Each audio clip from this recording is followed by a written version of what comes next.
بر خاکی نشستم که از آن من نیست، با نامی زیستم که از آن من نیست، از دردی گریستم که از آن من نیست.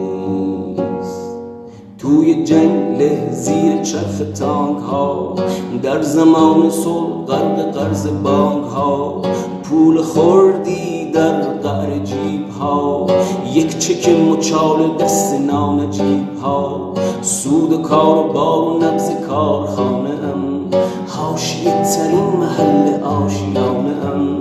بند ساب روی داد کرد می شدم، با بلوچ و لر شکنج خورد می شدم، ترک ترک تاریک از زبان مادری، یک ارومیه نمک به زخم آذری.